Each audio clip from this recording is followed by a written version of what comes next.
So I have to ask you ladies, are we freaking lepers?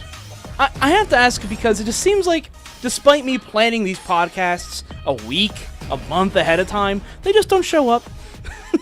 I mean, we do bathe. I don't know what the I don't problem know. I mean, you bathe, and maybe I don't. I mean, Ew, that's grody. Yeah.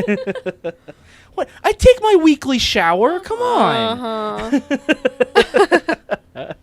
Welcome, ladies and gentlemen, to Threading and Dreading. It's a light crew tonight, but that's okay. We're still going to get out a list of these trailers and movie news for you, and we're still going to have some fun. So let's go around and introduce everybody. To my right, we have... Oh, I'm on your right? You're pulling a Paul. Come on. Sorry. I was just taking over for Allison. Oh, yeah, her massive her delays. sleepiness. Oh, that's it. Yes, her sleepy. But we have the goddess of gore. Yes. Kim. How you doing? I'm okay. But I know she's... I had to be up at 6:30. No, This I'm is just kidding. I'm just kidding. We love you, Allison. Yeah, well, she had to be up early because she had a run or die today down in Dover. Yes. And, yeah, how was it? It was lots of fun. Good. I'm glad to hear it. Mm-hmm. Glad you had fun. She came over a little while ago, and she was a dirty girl. Oh, Lord. Really? Really? I was colorful, Yes. but I wasn't She's a dirty. very colorful girl, yes. But no, it looked like it was a lot of fun. Mm-hmm.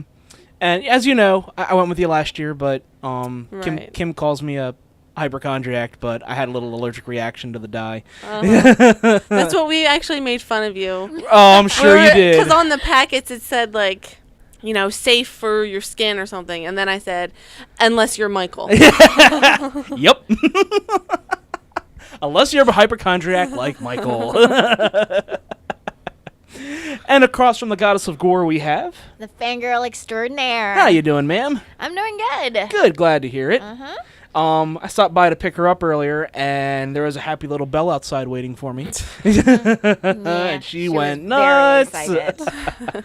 Very excited. She just stared at me like, oh my God, he's here. Yeah. Must tackle. Basically, I have this video of Mike on my phone, and he's just, talking on it, talking to Belle. And whenever Belle hears that live, like, when she hears the video, she goes crazy. Like, she starts attacking me, trying to find where that voice is coming from. Where's And Mike? Where's Mike? It's just Mike. No one, like, anybody else, He spoils me. Where is he? Yep. That's exactly it. And I keep saying it's just because they're trying to butter me up to watch her again. That's not true. What you talking about? So what are you doing next weekend? Yeah, I need yep. you to watch Belle. We might actually be, we've got, places to go next weekend. Yep. But as some of you may or may not know, we just got back from our beach trip last weekend. And it was Karen's first beach trip. It was. And the motto of the trip was, "You are not prepared." And Karen, were you prepared? It wasn't that bad. It wasn't that bad. I had a lot of fun. Oh, I know. Yeah, everyone had a had lot of fun. Yeah. I was kind of prepared. Semi-prepared. I was prepared for what was to come. Prepared-ish. Prepared-ish, yes.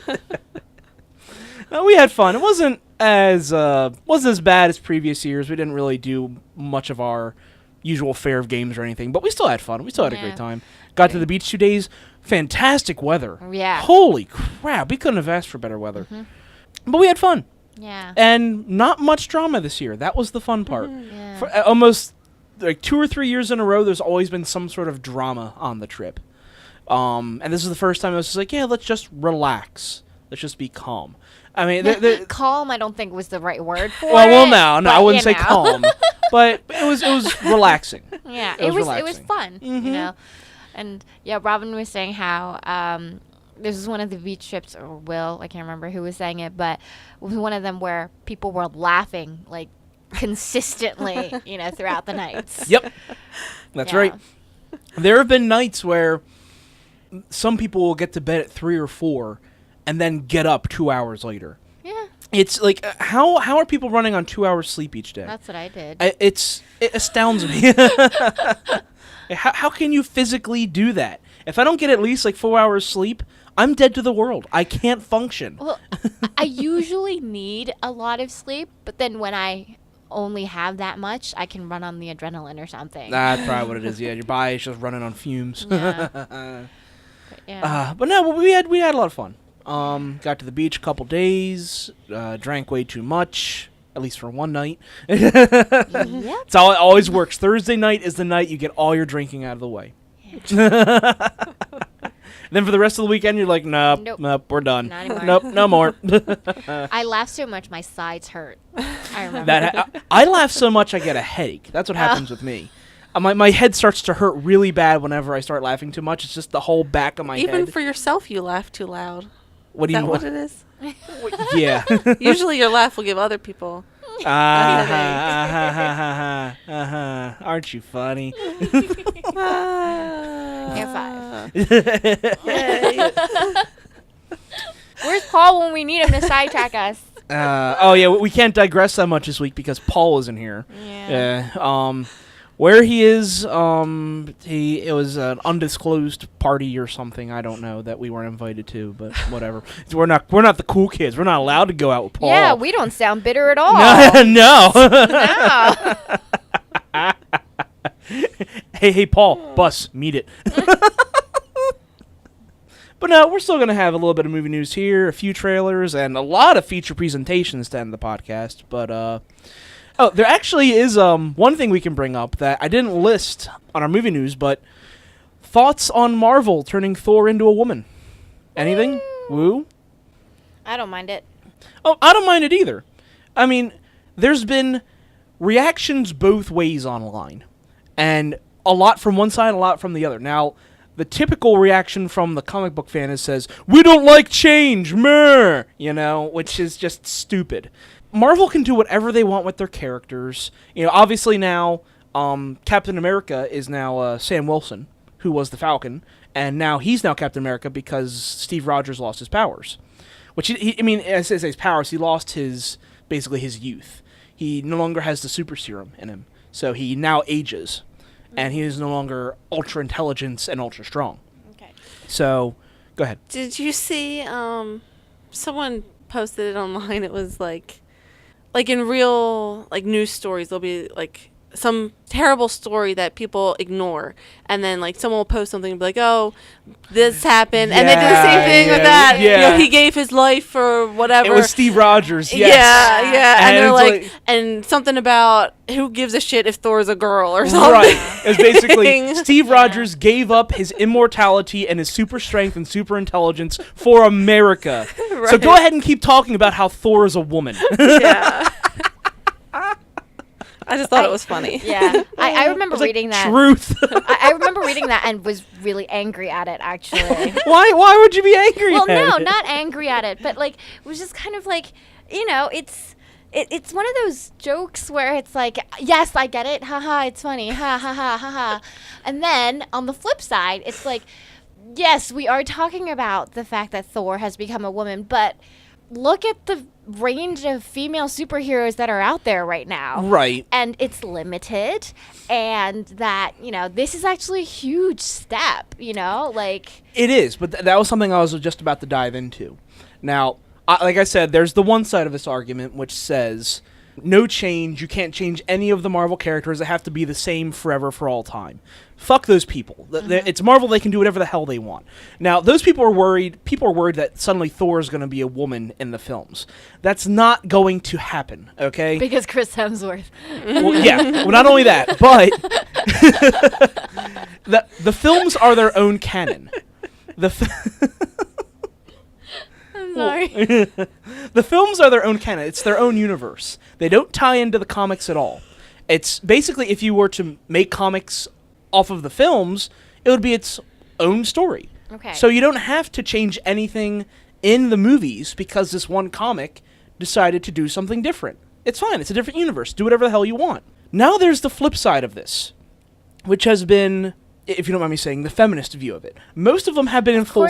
Of course I don't mind, because feminist is not a bad word. No, it's not. Feminism is not a bad word. It's not. I'm not trying to brainwash and anybody. I want to stress this. I want to stress this. gosh. 99.9% of women and feminists have said this is a good thing. But there's been like 0.01% on Tumblr and on Reddit who have come out and said, no, she needs to be her own original character. Because by making this female just a spoof of Thor, all you're doing is saying, oh, it's just a female knockoff of an original superhero. It's the whole Miss Male trope. When you have fair. Mr. Pac-Man, Yeah. you have Mrs. Pac-Man. When you have... Okay, go ahead, Kim. I was just going to say, but they don't know. Also, all they've announced is that they're going to make Thor female. They didn't say what is going to happen with this character. Oh, and I what agree. they're going to name this character, if it's going Right. to keep the same name, Right. or if it'll be its own complete identity. Right. So and that's absolutely true. You But- can't make these claims against it until you know everything. happen. Right. Yeah. And that there's a lot of truth in that. But because Marvel has come out and said Thor is now a female, they basically, if you don't mind me saying, I'm not saying the word feminazi because I don't like that word, but it's the far left feminists have said, oh, it's just the Miss Male trope. Why can't you just make her her own new superhero within Marvel? Because they probably didn't want to get rid of. You can't just. Oh, sorry, Thor's gone. Let's just have this brand new person. That's what I'm thinking. Like, Well- they have to explain it somehow. Well, but that's what they're asking for. It's like, well, if you get rid of Thor, fine. Just Well, they have to have some sort of explanation. right. They can't just totally get rid of it. Why did they change it?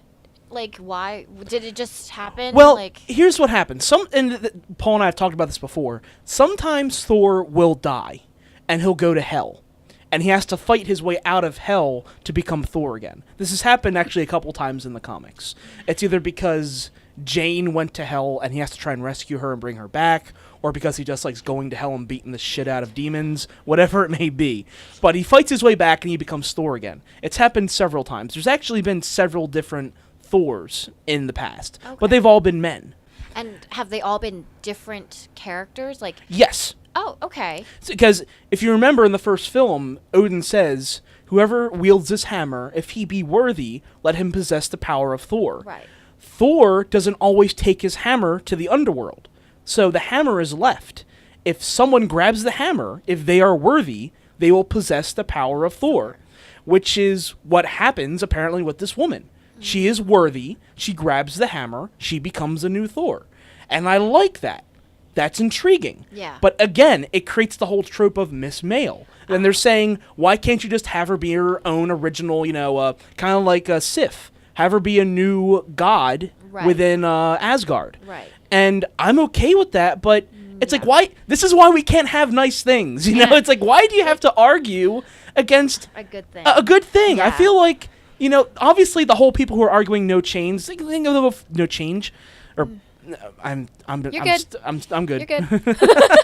I think that made sense. Yeah. All the people who are arguing against that, they can just go fuck themselves, okay? This is fine. It's not going to hurt anything. Your canon is still fine. The films aren't going to change. If you want to go read another universe of Marvel, those aren't going to change. Just leave it alone. But now you have the other side saying, oh, well, why can't you just make a whole original new character? Why does it have to be based off another man? Well, For God's sake. I don't think that really applies with the way that you just described it. Exactly, yeah. It is its own Yeah. new character. Yeah, because, like, when I first heard it, like, I can understand the concerns that people might have Right. if it really was just, they just felt like making her a Right. female character for the sake of making her a female character. Yeah. But if it was because of that, then, what you just explained, it makes sense. She is technically her own character, but Right. within, having those superpowers. Mm-hmm. And the thing is, I think it would be awesome if there were another female character added to the bunch. But that doesn't necessarily mean that this one being there is necessarily a bad thing. No. It's just it's kind of like an evolution. Just kind of like if Doctor Who were female in the next And by the way, I'm still waiting for that. yeah. Because Doctor Who could reincarnate as anything. I'm still waiting for a black doctor. Asian doctor! Asian female doctor! I won't be Doctor Who. Sorry. We're going to start that. Hashtag Karen for doctor. Do it. But no, yeah, I couldn't agree more. I mean, and I'm okay with this. And again, it seems like most of the people I talk to, like 85% of people, are okay with this. Yeah. Now, I do want to say this. Does this not seem just like a big slap to the face for DC? Because DC right now is over-sexualizing all of their female characters. Mm-hmm. They're having such problems with PR as far as Wonder Woman. And now Marvel says, hey, you know what? We're going to turn one of our big superheroes into a woman. Not only that, but Captain America is now black.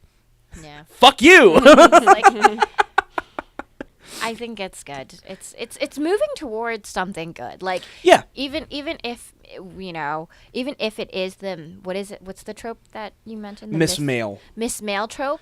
I mean, because to classically put in perspective, something like, obviously, as I mentioned, Pac-Man and Right. Mrs. Pac-Man. You also had Diddy Kong, and then the female version of Diddy. There's a lot of that trope Yeah. though, where you had an established male character, and then you just create a female by slapping a bow on her or something. Because the thing is, it's also not the same because there would no longer be a male Thor in this situation, Right. Because like in those cases, even though it's technically a different game or something like that, they're still kind of within the same universe. They Right. technically could coexist within the same Right. universe. Here, it's kind of not like that, right? Like the male Thor is no longer existing, so technically she is her own character with certain, with the same powers as Thor would have had, and that would be the same thing if you had, the powers passed on to another male Thor. Like it's that doesn't mean that it's the same character just made female. Right. It's a different character with the same superpowers. Right. And I that's a good analysis of it, right? By the way, there's actually, you ever see the texts from superheroes, those pictures? Some of them. A recent one was pretty funny where they showed the new female Thor talking to Iron Man, and it said, "Friend Stark, I am now a female." And Tony says, "All right, well, I'll alert the rest of Avengers to update their contact lists with you." And female Thor says, "What, you aren't shocked by this?" He says, "You came back as a frog one time. A female is the least of our concerns." Okay. Oh, man. But yeah, people who are flipping out about it, just give it time. They haven't even written the actual comics yet. So calm your tits. It'll be okay. So moving on from that, we're going to get into a little bit of movie news. The first one being that Paramount has greenlit the prequel for The Ring. And silence. I was just trying to think, I wait, just had to the think ring to about rule that. them all? Yes. What? Yes. Isn't that the Hobbit? I know, that is the Hobbit. A I'm like, prequel to the prequel. It's literally just Sauron there forging the ring for 2 great hours, movie. just hitting the hammer over and over on the ring. Okay, made it. Let's do this. Anyway, no. So a third entry into Paramount Pictures' The Ring franchise is on the way, and it's going to be brought to us by Javier Gutierrez.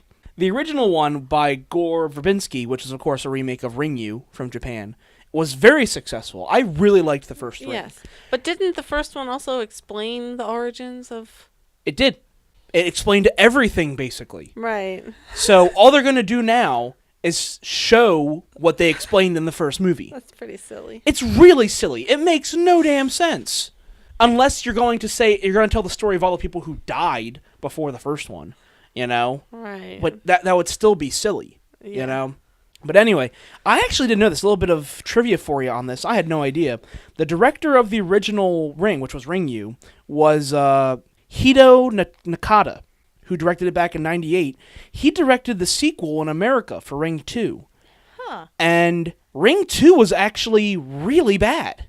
I didn't like it at all. I'm like, wow, that's shocking considering they got the original director from Japan to direct the sequel. That sounds like a really good move, yet it was somehow worse. I don't know how that happened. I don't know if he just had a lot of pressure from the studio or the producers. I don't know, but with this one, it is going to be bad writing. Yeah, that's what I was about to. So again, this one's going to be a whole new director. Now, the original Ring U did have a prequel to it. It was called Ring Zero, of all things, Ring Zero. It was called Ring Zero Birthday. Yeah, because that's a really intimidating title for a horror film. It is.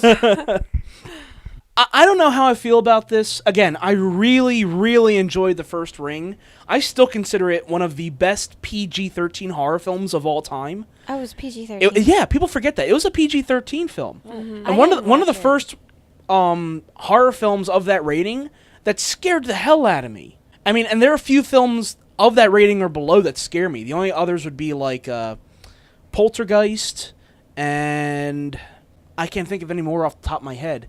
But yeah, PG-13 still scares the hell out of me to this day. I love that movie. The Ring 2, piece of crap. Never seen it. I don't know what I feel about this. Now, originally they had said they were going to make a sequel to The Ring 2. It was going to be just The Ring 3, which, okay, you know, I don't know what more stories you could tell. I'm sure Naomi Watts wouldn't come back again, but I just don't know. Why can't you just leave this series alone? Right. I just feel like, you know, they're just reaching for more, gonna get a little more money out of this, seeing if anyone still remembers this series, you know? I don't know. I just think it's unnecessary. Absolutely. To have a prequel to something where they've already explained everything. And I'm glad you brought that up, backstory. because our next bit of movie news is that the Overlook Hotel is getting a prequel. Wait, The Shining is getting a prequel and they're calling it the Overlook Hotel? Yes. Because the Overlook Hotel was never a movie to begin Right. with. No. The movie is called The Overlook Hotel. Okay. And it is a prequel to The Shining. Now, again, Stephen King has never written a book, a prequel to The Shining. No, yeah, He's written I know. a sequel called Yes. Doctor Sleep, which I Yes. actually haven't read yet, but I've heard pretty decent things about. Yes. And this prequel, where it's obviously still open for business, is going to be directed by Mark... I'm going to butcher this poor man's name. Mark Romanek, who directed Never Let Me Go and 1 Hour Photo. Now, I haven't seen Never Let Me Go, I've but seen 1 Hour Photo. I love 1 Hour Photo. It is I think it's one of the more underrated horror/thriller films of all time. And Robin Williams gives a really creepy performance in that. I loved that movie.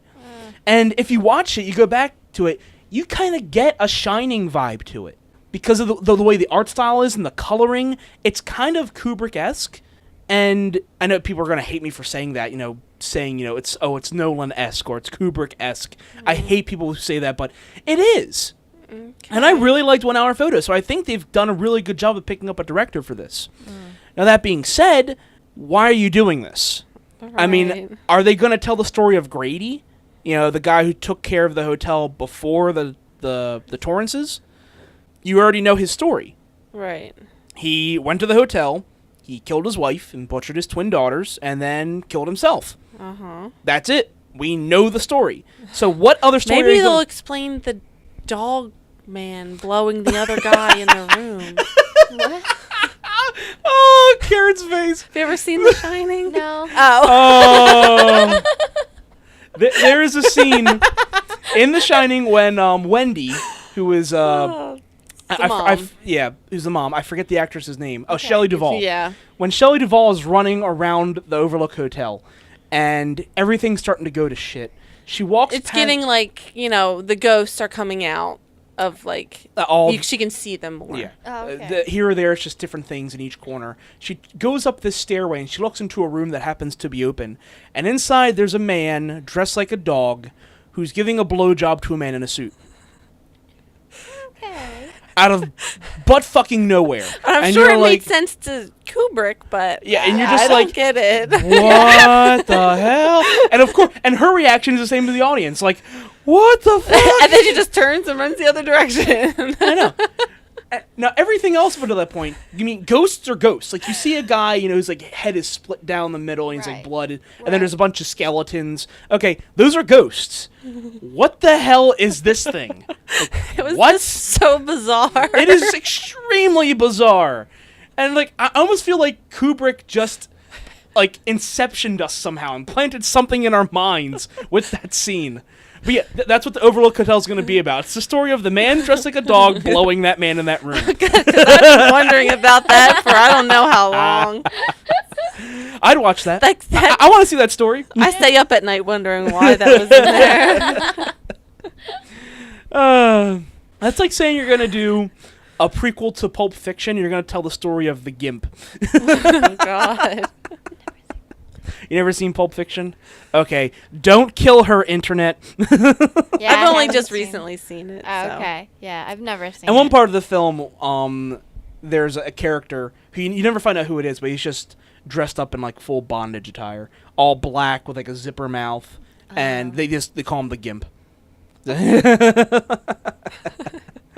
And there's always been rumors of who the Gimp is. They don't give him credit in the credits, so you don't know who the Gimp is. And there's always been rumors that it's someone really famous under there. Since it's a Quentin Tarantino film, people think, oh, it could be George Clooney because he was in From Dusk Till Dawn or something, you know. right. And I think that'd be funny, but you have no idea who it is. Oh, I thought it was probably Tarantino under there, knowing all his weird fetishes. But Only anyway, if it that was sucking on a toe. I would yeah, if it was sucking on the toe, you know it was Tarantino. You know that, right, Karen? Nope. Tarantino is famous. I'm learning so many new things today. I know. The more you know. Da, da, da. Tarantino apparently has a foot fetish.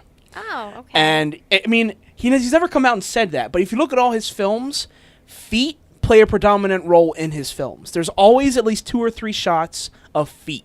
Like, focused on Focused the foot. on feet. Yeah. Interesting. Yeah. Now, most famously, what people started taking attention to it was in From Dusk Till Dawn, when he plays a character in From Dusk Till Dawn.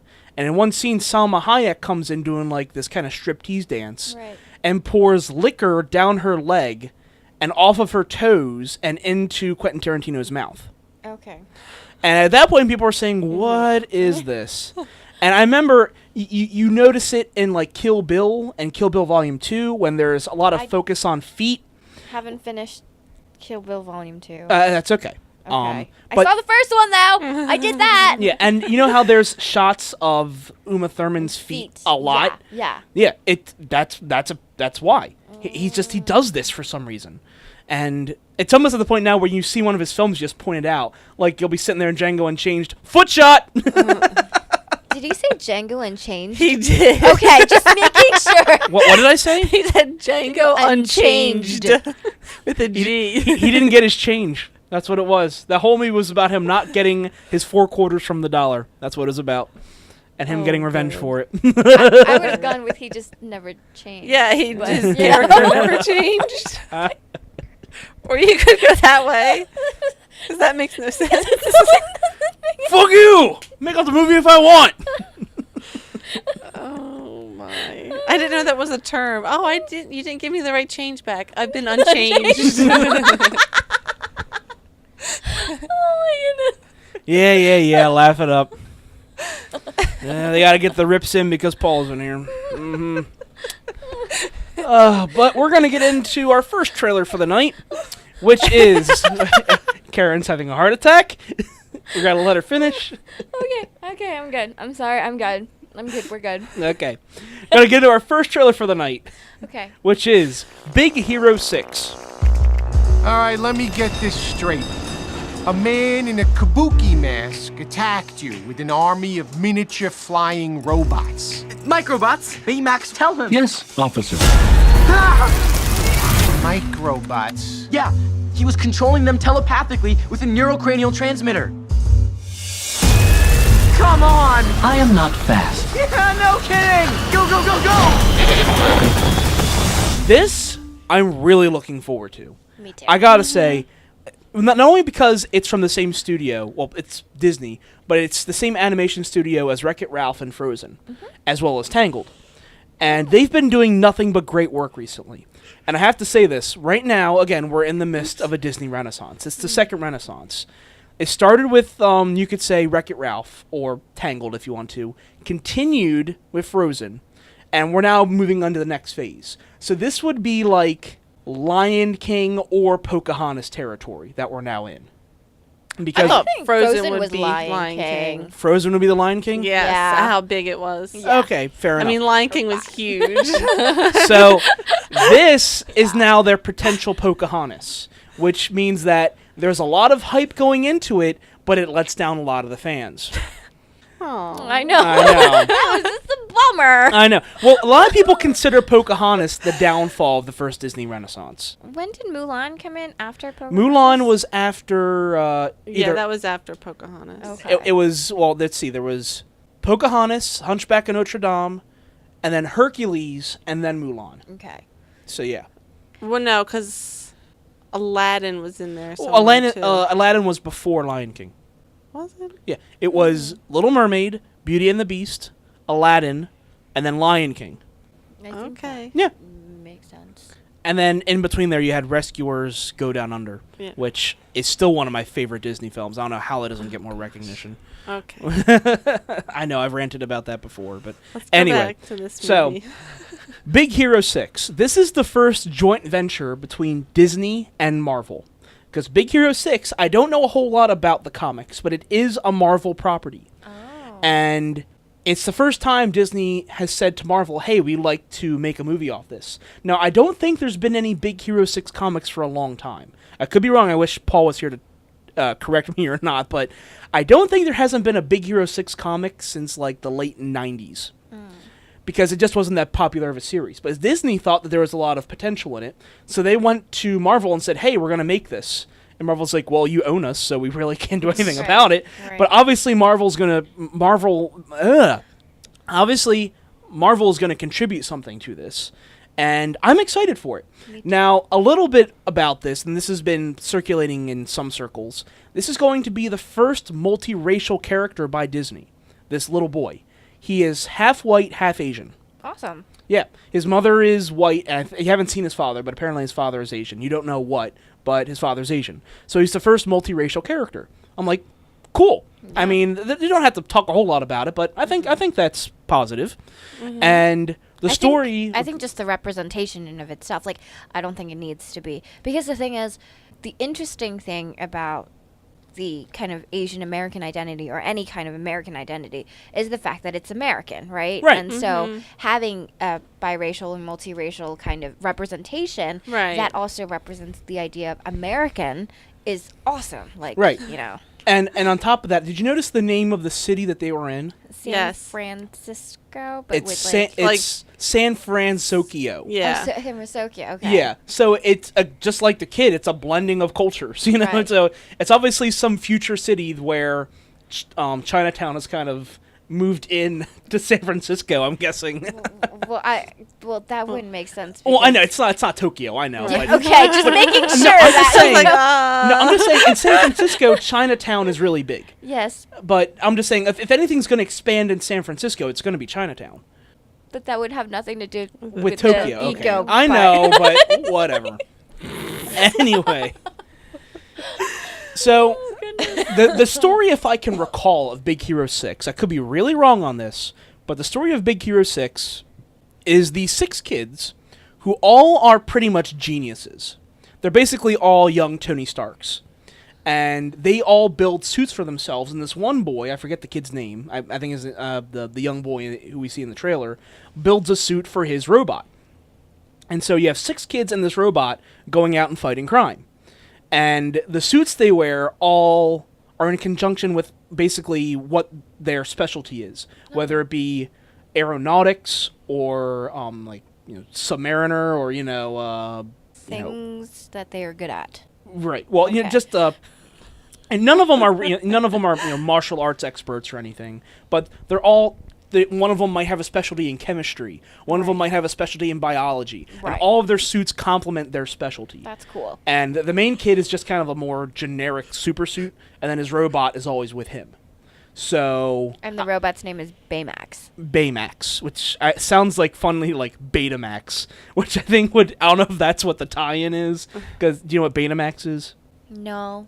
Betamax is an old VHS format. Oh. Back when you had a choice of VHS, you had the regular VHS tapes, and then you had Betamax, which was a better quality format, but you could store less on there. Oh. It wasn't as long.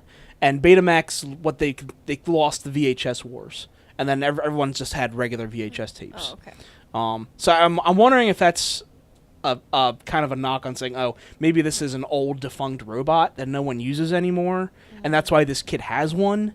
You know, maybe it's just kind of like a toy that no one considers useful anymore. But we'll see. But that robot is funny as hell. And so adorable. Yes. So cute. Harry baby.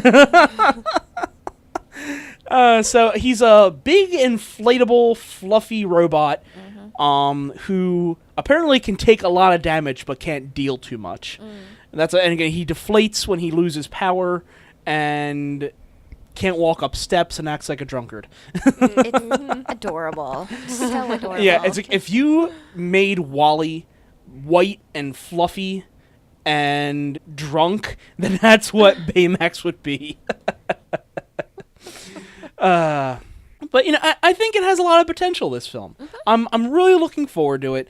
And I can only hope that Disney does more of this, joint ventures with Marvel, because it was originally thought that the Ant-Man film was going to be made by Pixar. Now we know now that it's going to be live action, but initially I said that would be cool. I'd like to see Ant-Man done with Pixar because Pixar right now doesn't have anything else going on. They're making planes and cars films every other 2 seconds, which we're going to talk about a little bit later. But give them something to spark the creativity again. Right. Give them some Marvel properties. Have them do something with God, I don't know. You know what you could do, which I think would be fucking epic? Tie in The Incredibles with Marvel. Fucking epic. Yeah, fucking epic. How cool would that be to see those characters in the Marvel universe? Like, just do it. I know there's an Incredibles 2 coming out, and why not? Why not have a little callback to all the Marvel characters that you now own? It doesn't have to be a prominent thing in the film, but do it. I think it'd be great to see that. So getting off of Big Hero 6, our next one is a little bit of Oscar bait, which is Unbroken. Keep going the way you're going, you end up as a bum on the street. You train. You fight harder than those other guys, and you win. If you could take it, you can make it. You can do this, Lou. You just gotta believe you can. Pop does. Ma does. I do. Or as I said, the 7 movies in one. The 7 films they're going to get 7 Oscars each. It just seems like there's so much There's a lot. story. So let's break this down. You have the story of the kid getting bullied when he's younger. And then using that bullying and resilience to become a runner in school. Then that runner in school becomes an Olympian. Right. And then that Olympian goes on to serve in the military. Right. While in the military, he gets shot down and becomes a POW. Right. Well, he gets stranded in the And ocean gets for a stranded. while. Yes, stranded. We don't want to forget that. Stranded, yeah. Oh, that's right. He has to survive the ocean. Survive the ocean. Exactly. Then There's after, that story. after he survives the ocean, he becomes a POW in a Japanese camp. Yes. And then from there, it becomes a movie of torture and, once again, resilience. Yes. So that's at least 6. Maybe a 7th in there somewhere, one we haven't seen yet. What the hell? Good Lord. Is this going to be a 4-hour film? Right. It just kept I Whew. was watching the trailer and I was like, oh, this just keeps going. I And like, know. what else is going to be? And it didn't seem consecutive. It was kind of just Right, like yeah. blop, blop, blop, blop, blop. These are the hardships that this man had to face. Yeah. And I'm sure this is based off a true story, which That's I'm what pretty, it it says, is, I yeah. think. I think it is, yeah. It was like a non-fiction book first. Right. And I just have to say, did this guy do anything else? I mean, I don't know if he survives the POW Could he have done camp. anything else? Yeah, I mean, that's I don't a know what lot more he could have for done. one lifetime. Like 7 movies in one already. it's like I after couldn't that, even make half a movie about my life. after that, when he goes home, does he serve in the Peace Corps too? And then after the Peace Corps, he goes and feeds the starving children of Africa, and then it's like, oh my God, I don't know. well, this was directed by Angelina Jolie. Yes. was it? Yeah. This is Angelina Jolie's. I think it's her directorial debut. I could be wrong. I don't think she's directed anything else, but yeah, it's her directorial debut. So we'll see how she does this. Yeah. And I don't know if all actors dream of being directors, and all directors dream of being actors. So we'll see if she does a decent job with this. Yeah. I have faith in her. I mean, I think she's been in the industry long enough that she knows how to. I don't want to say tell this type of story. I mean, I feel like she's biting off a lot for her first film. Yeah. I mean, this would be like me trying to tell the story of God, I don't know, Ulysses S. Grant or something. It's like I can't do that, So there's a lot in this. Right. So I don't know. I hope they have a solid screenwriter and a good editor, because there's going to need to be a lot of solid editing with this film, because I'm sure there's going to be a ton of stuff they have to go through, and to avoid having a 3.5-4 hour film, you're going to need a damn good editor. So I don't know. I mean, I don't know. The trailer was really choppy. it was. Yeah. I was kind of like literally, I was like, what am I watching? I do not Yeah. understand the progression of events right here. Right, Like, yeah. it took me a while to be like, oh, wait, that's the same guy who did that and that. Oh, okay. There we go. Yeah. I don't know. I mean, I don't know. I'm not saying that it's like a terrible story, but it's just a lot. And if this guy actually did all of these things, Yeah. more Like, power to him. But yeah. that's a lot of stuff. Yeah, to cover in Absolutely. one movie. Especially like to put it in the trailer like that. I can understand if they kind of focused on maybe like the Olympics and after kind of the childhood stuff. Right. Leave that for the movie for, maybe like the first 15-minute backstory or Not something even that. like You could that. tell it in a flashback. Yeah. When he's something running, like just that. cut to his childhood for like 1 or 2 minutes, and then cut back to the race. Yeah. It doesn't have to. I hope it's not a progression like that. I hope it's not total linear, because That would you're be going to have really- to have some key moments of flashbacks in this movie in order to keep the pacing right. Yeah. Otherwise, it's just going to take It's just gonna- forever. It'll become slightly tedious. It's going to be very tedious. Yeah. So. So, again, something like this, like I mentioned, is Oscar bait. We're getting Right. into that Oscar bait season. And something like this, an Olympian, a war hero, a POW, all of which just screams, nominate me. Right. So if the performances are okay, even if the directorial is okay, this is going to get nominated, because there's just so much in here. The content. Or the content, right? Because there's so much in here that the Academy just loves to jump on. Yeah. Right. So, go ahead. What are you gonna say? Oh, I was just hoping that when, when it does come out, like when we do see it, I hope that when Japanese people are talking to Japanese people, that they will be speaking in Japanese and not English. Right, right. Yeah. Usually they're good on that. With a film like this, they're good on Yeah. that. Yeah, that was something classically that even someone like Michael Bay can't get right, with as much as he's gotten wrong. And Pearl Harbor, with as much that was bad in that, Yeah. at least the Japanese people spoke Japanese. And I was like, okay, at least he made sure that was okay. So if you can't get that right, you're worse than Michael Bay, and that's saying a lot. And I get really cringy when, when Chinese people are cast as, Chinese people are, even if they were cast as Chinese, and their Chinese is really bad. Mm-hmm. Like, I'm just like, I'm sure that there are actors out there who can speak fluent Chinese and English. It's just, you're not doing it right. Like, Right, yeah, You know, you're so not it's like, finding you're the like, right oh, well, it's person. close enough. Okay. Yeah. Like, not, No. but- We can usually, even when it's, not a language I understand, I can Yeah. usually tell when they're not able to fully grasp the language. Yeah, It's 'cause- pretty evident in film Yeah. when they do that. yeah. So, moving on from that, another film which is pretty much Oscar bait Mm-hmm. is The Zero Theorem. Zero theorem, or very hush hush. I give him 2 weeks. Zero must equal 100%. The zero theorem is unprovable. 100%. I think I've got a friend who might be able to help. You're a pretty intense guy. Locked up all alone. So, tell me, how did it all start?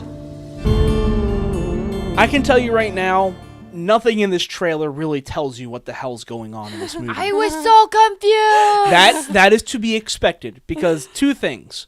One, this is Terry Gilliam, which immediately just says confusion. Okay, do you know who Terry Gilliam is? I feel like I should. Okay. Well, originally Terry Gilliam was one of the first 6 Monty Python. He was the animator in Monty Python. Okay. And the old show, when they would have the stop motion animation, that was Terry Gilliam doing that. And any animation you saw in any of the films, that was also Terry Gilliam. Okay. Now later on, he became basically the director for the group. He directed The Life of Brian, I believe, and I think he also directed The Meaning of Life. I don't know if he directed Holy Grail or not. Okay. But since then, he's had a very good directorial career. He directed Fear and Loathing in Las Vegas. He directed 12 Monkeys. I've seen that movie. I like that movie. He also I directed like Bruce Brazil. Willis. And he also directed Dr. Parnassus. And it's the Imaginarium of Dr. Parnassus, I think is what it's called, which was Heath Ledger's last film. Oh, I didn't. I haven't seen that one either. I've heard good things, but I haven't seen that one. All Now, good things, all good things. Yeah. Sorry. It's okay.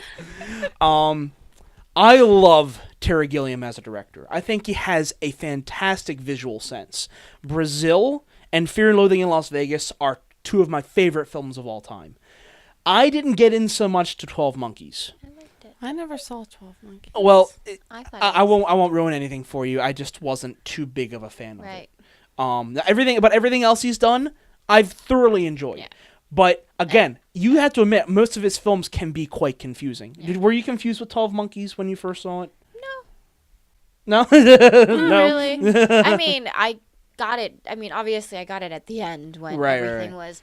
I thought it was really interesting that what had happened, but I think the style of 12 Monkeys was probably different from the other two, right? Like Yes. Yeah, like All of his significantly films different. have a different visual style to Yeah. them, but it's it's kind of like to compare it to someone else. I'm going to take flack for saying this.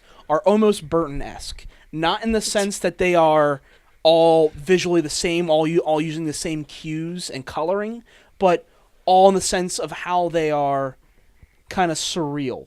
Okay. And how their visuals appear to the human mind and how you're watching them in the film. I feel like we're gonna be beat up a lot this podcast. We are. Yeah, with our lack of knowledge on stuff, yeah. We are sorry, internet. But the other thing in this is Christoph Waltz. Yes. And I have to say, Terry Gilliam and Christoph Waltz in the same film, holy hell yes. I am so excited for this because Christoph Waltz right now is one of my favorite actors. He has done no wrong in every film I've seen him in. Yeah. Even something like Water for Elephants, which wasn't even that good of a film, he was fantastic in it. And I've said this to people before. Have you ever seen Water for Elephants? No, I have not. It was with him and Reese Witherspoon and what's the guy's Robert name? Pattinson. Robert Pattinson. Yeah. Oh. And it was a movie about them in the Depression and a traveling circus. Okay. And Christoph Waltz was kind of like the ringleader of the circus. His performance was great in that film. Really, really good. And when Robert Pattinson was on screen, you can almost see on Christoph Waltz's face, like, come on, kid. Give me something. Oh. You know? Like, he's just acting circles around this kid. Right. And he's just like, give me something. Like, I almost wish he was the director. Like, emote! But he's been fantastic. Ever since I've seen him in Inglourious Bastards, it's been just hit after hit. Yeah. Mm-hmm. And now he's going to be in this. And admittedly, he plays a very quirky character. Mm-hmm. You know, he's kind of that eccentric, kind of not all up there, brilliant guy. Right. Mm-hmm. And they're asking him to say why would 100 equal 0 or something like that. Right. They ask him to answer the impossible question, which is how 0 would equal 100 or something like that. And then he's asking, why would you want to prove that everything equals nothing? You know? Which, first off, yeah, who is asking this question and why do you have to have it answered? You know? and all the visuals that go along with it. It's very, very other earthly. I don't know if it's trying to say once he discovers what it is that he, like, just goes completely insane. Like, I don't know what's happening here. And that's what you have to say with basically going into any Terry Gilliam film. What the hell is this about? Right. You know? Yeah. I mean, even admittedly, my favorite film, Fear and Loathing in Las Vegas, people are still asking me to this day, what is this movie about? I hope that's not what this film devolves into.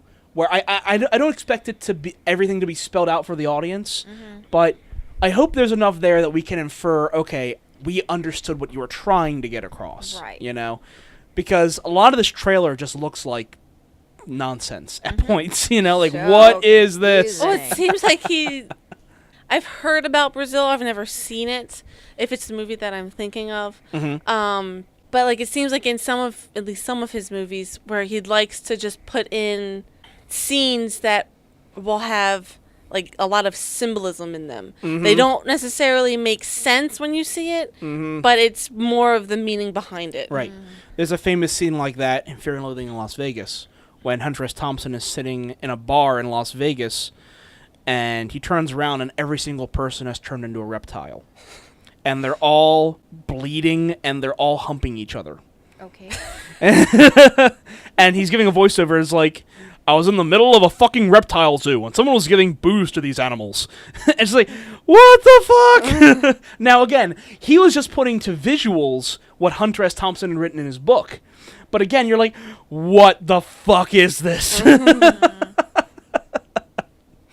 And it's because it's the middle of Hunter S. Thompson tripping on something. You don't know what he's on. Acid, ether, Any kind combination of of things. Yeah. Right.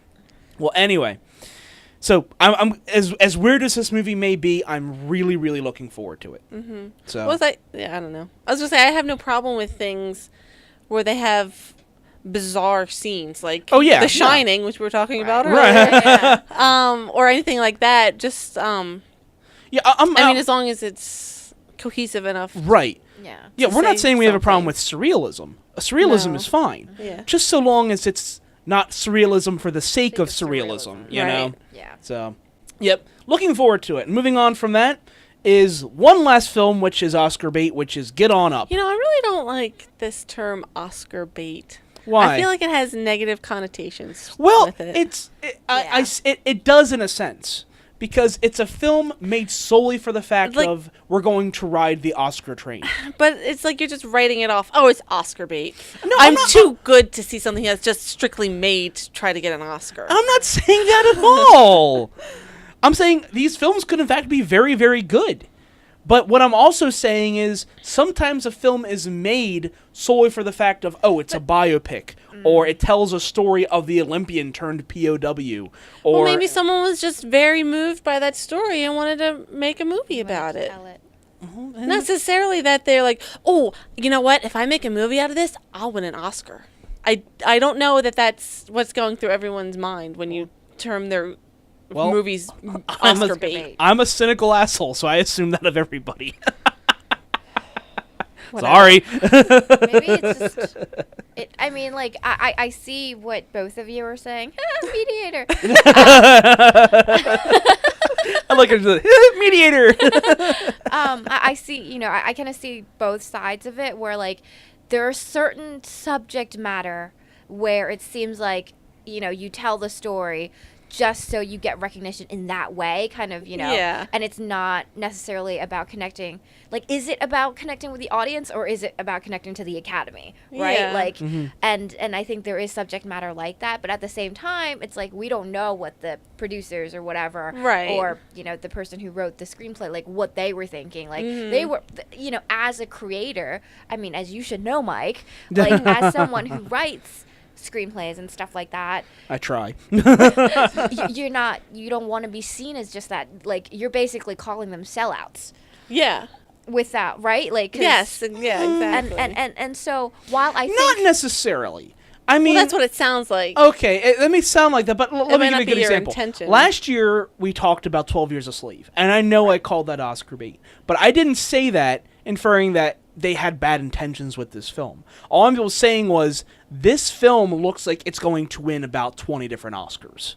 And that's what I'm inferring with that. Okay. So you're not talking necessarily about the intention right. of the, you know, of the creators. Sometimes, but not always. Okay. Well, then maybe you should make up a different phrase that you want to say. Sorry. It's just a general term I use for something that's probably going to win an Oscar or two. Oh, okay. Sorry. No, well, I'm just saying that it has a negative connotation. Yes. Okay, well, I apologize for that. I'll try and use it less, especially since we're getting into Oscar season now. So, or not Oscar season, but films that are going to get nominated for Oscars are probably coming out soon. Okay. So, the next film on our list is Get On Up. Yeah, I can't never quit. Quit. You're going backwards. James, they want the Rolling Stones to close the show. No, I go forward. I take it. And I flip it. Rolling Stones, they didn't even ever had to hit record here. It's a Jagger, it's Red Jet.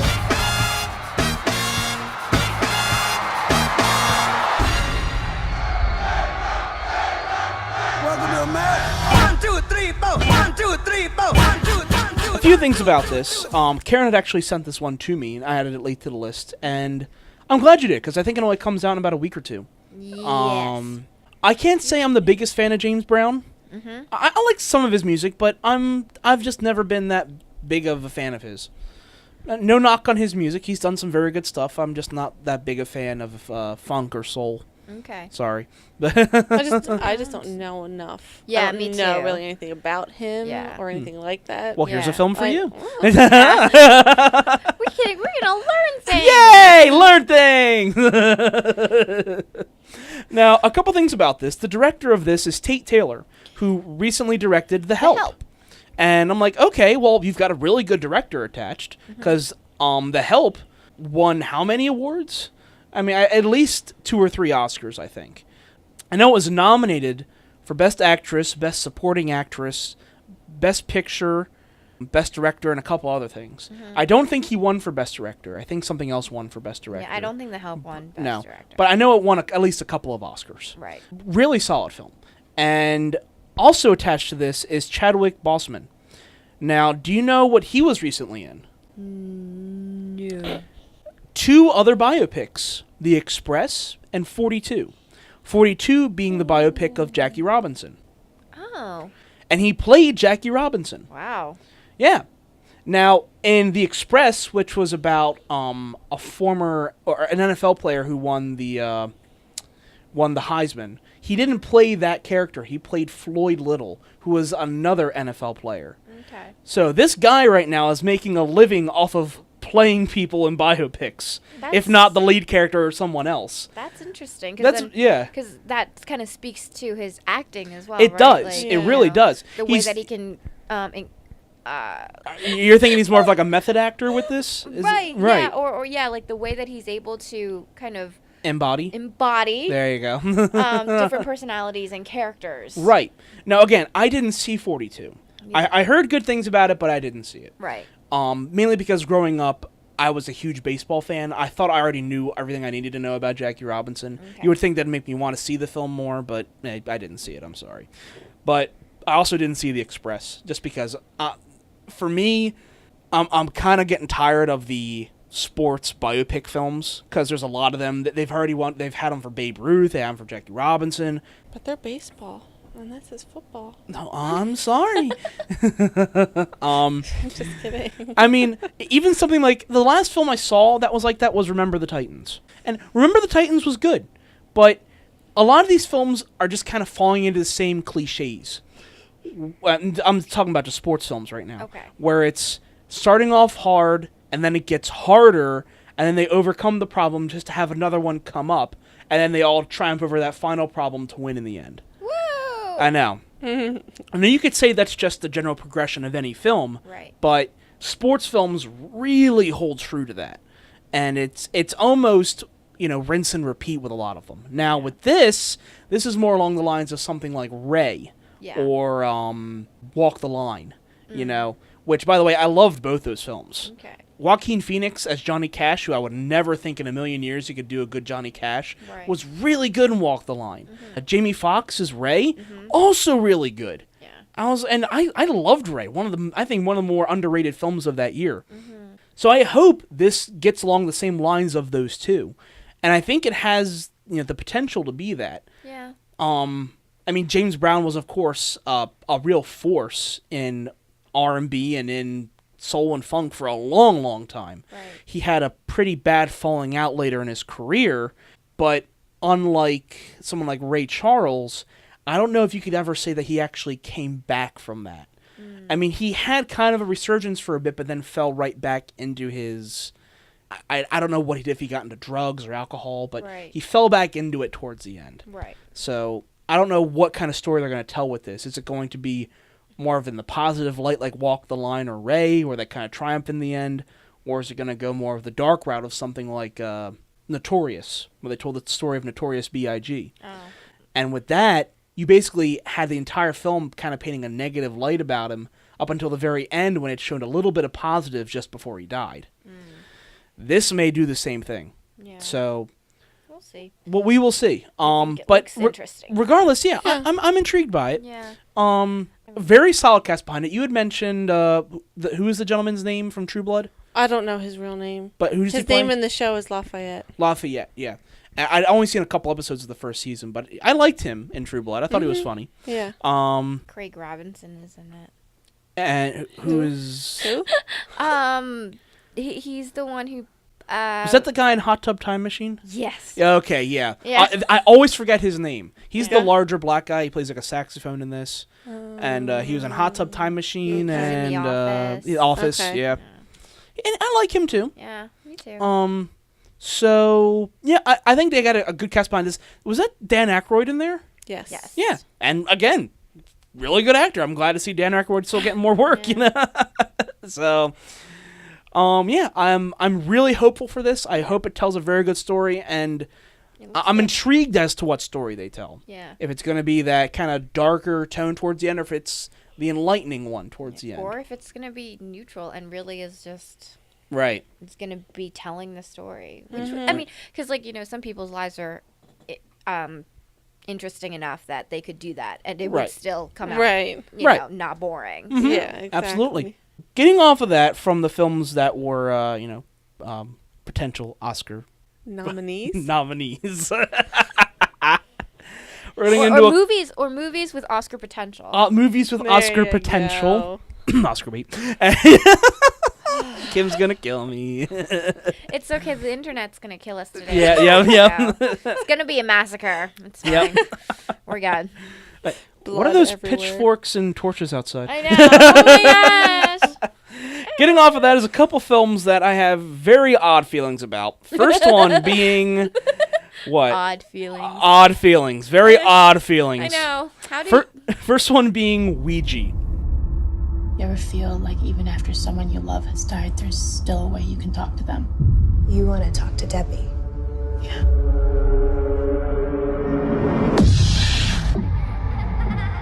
This is where Debbie died. I don't think this is a good idea. As friends we've gathered, hearts are true. Spirits near we call to you. If you can hear us, Debbie, I miss you. And we had talked about this just before we started recording. We can't wait for when this movie comes into theaters and we hear all the kids mispronouncing it. Oh, I want 2 for Ouija. Ouija. What? It's Ouija, you little shit. I get 2 tickets to Fatty McGee.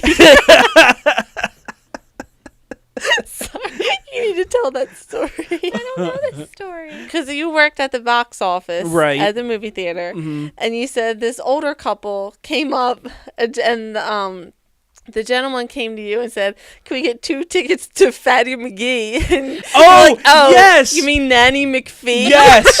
Nanny McPhee! Oh my god, yes! I was trying to remember what movie they were asking for. Yes, Nanny McPhee. 2 older people came up, yeah, we'll have 2 for Fatty McGee. What? Now, that made my night, because most times people would come up and just ask for whatever actor's in it. Oh, well, we'll have the Denzel one. We'll have the Adam Sandler one. They don't even care what the movie's about. They're just going in to see the actor. Yeah. At least these people are like, yeah, we'll have 2 for Fatty McGee. That's so funny. Oh, man. There's a lot that were like, I can't remember a lot of them anymore, but there were a lot of good ones that were like that. Really quick, I did this with Kim the other day. We're going to play a little trivia game with you, Karen. Okay. About the film Ouija. Now. What? Oh my god. We'll see if you're paying attention I'm so scared. on this. No. It's okay. It's okay. Okay. Don't worry. I don't like tests. No. This isn't a test. We're just going to do a What do you little mean, bit you of trivia didn't study? here. I know. I didn't study for this. In this trailer, they mentioned that this is from the producers of Texas Chainsaw Massacre. Okay. Okay. Now they say that they mean the remake. Okay. Okay. And I will say that studio, that producer, also directed, or I should say produced, the Friday the 13th remake. I thought he was about to say, like, also produced what movie? And I'm like, No. I have no idea. Oh my gosh. No. I'm going to fail this. This producer this movie. also produced the remakes of Friday the 13th, Nightmare on Elm Street, The Hitcher, and the Amityville Horror. Who do you think this producer was? Who produced all of these terrible or even like subpar I like the remake of Amityville Horror. I didn't. You liked it because of Ryan Reynolds. Well, that may have skewed my judgment, maybe. You and Allison are really forgiving of that film because of Ryan Reynolds. That should skew anybody's opinion on any movie if it's Ryan Allison Reynolds. is still apologetic for Green Lantern. No. Oh, I can't do that. No, she's apologetic for that. I mean, that. I can't. I'm sorry. I can't. I love Ryan Reynolds because he's gorgeous, but I can't. No. So anyway, who was the producer of these? M. Night Shyamalan. No. Okay, then I have no now, idea. this man is classically just as bad as him, though. Michael Bay. Correct. Oh my. Good job. Yay! I win now, things. Moving on from that. Oh no, there's more questions. No. You'll get these. Don't worry, you'll get these because this is like connect the dots, and we're gonna see where this is going. So the Transformers. Oh, sorry. No. So, Michael Bay produced all of those horror film remakes. Okay. Most of which were pretty bad. Okay. I enjoyed the remake of Texas Chainsaw Massacre, like Kim. It wasn't great, but I enjoyed it. Kim is forgiving of Amityville Horror. Now, his studio that produced all his remakes was Platinum Dunes. What other studio has he been classically attached with recently? Think about the films he's made other than these horror film remakes. Like Transformers and Yes. stuff? So what studio is attached to that? I wouldn't call them a studio. Well, they're an entertainment industry now. MTV. No. Think about it. Transformers. What Nickelodeon. What did Cartoon Transformers Network. start out as? As a cartoon? As a comic book? No. As a toy! As a toy! As Yes. a toy! Oh, I know this. It's like with the battleship thing, right? Yes. Oh my gosh. I can do this. People are screaming at their screens. I right know. now. I am Answer so it. Help. Do you want me to tell you? Give me a hint. Okay. It's a company that owns a lot of board games. I know that they did the battleship thing, but They also own some toys. What's the first letter? H. Hibisco. Did you say Hibisco? Yeah. She just combined it with Nabisco. Habanero. Habanero. Yep. Habanero. You got it. You were close. It was with an H and ended with an O. Hasbro. Hasbro. Hibisco. The snack that smiles back. That's Pepperidge Farm. Oh, fair enough. We're It's gonna get okay. murdered today. So, Or I am. this is where I'm going with this. So, Okay. Michael Bay is producing this film, along with Platinum Dunes and Hasbro Entertainment. Okay. Who owns Transformers, Battleship, and Ouija boards? This is another board game movie. What? Yes. Okay. Ouija board. Is that a question? Okay. No, I thought it was no. a question. This isn't a question. I was Well, like, I can't. I don't know how to answer this. The trivia's done. Oh, Okay. okay. This is what we were coming to. Thank you. Okay. So think about this for a moment. Hasbro has gone from Battleship and Transformers to saying, okay, we own the trademark to Ouija. Let's take the director or the producer of all these bad horror film remakes and stick him with another horror film that is based off of a board game. This is an amalgam of everything I fucking hate in film. Goodness. Like, you're telling me, like, you've already thought up the Candyland film, so now you're going to get Ouija, which is just people around a board moving a little circle and pointing to letters and make a film out of that. Not only that, but it's the producer of all these terrible horror films. Fuck your life. No, I'm sorry. This upsets me. This pisses me the fuck off. And I'm sorry I'm snapping now, but fuck everything. Right. This film needs to go right and crawl up its own ass. I'm done. Go the fuck away. Rein it in. I think he put this trailer in there just so he could do that. Yeah. I didn't know this when I first saw the trailer. Oh. But then I saw from the producers of Texas Chainsaw Massacre, I said, Oh no. And then you put everything together. It was just like a moment of realization, like it all clicked in my head. Oh, for the love of God, no. And like just look. Go ahead. I was going to say, aside from all of that, just speaking of the trailer itself. Okay. Or the premise of the movie, I can get behind having a Ouija board as part of the plot in a movie, like Paranormal Activity. Right. That is fine. But having a whole movie centered around the Ouija board, that's a little different. Yeah. And I don't know. Silly. Don't know if that's going to work so well. Right. Now you're saying that each board is like a dimension to, like a portal to another world. Is what they're trying to say in this. Like, well, I mean, by playing it, it opens up a doorway or something. A lot of things say that. That's basically what, whenever you do a Ouija board, that's what you're doing. You're opening up a portal for the spirits to enter into your world and answer your questions. But this is saying the portal stays open and they haunt you. Well, so is Paranormal Activity. Well, that's what a lot of movies say with a Ouija board. You open it and then you let all these things in and you're just screwed. So, but I mean, like the whole thing, I don't know about, let me look through the glass of the I've piece. never seen that done before. No. Is That's that a thing? strange. Are you supposed to do that?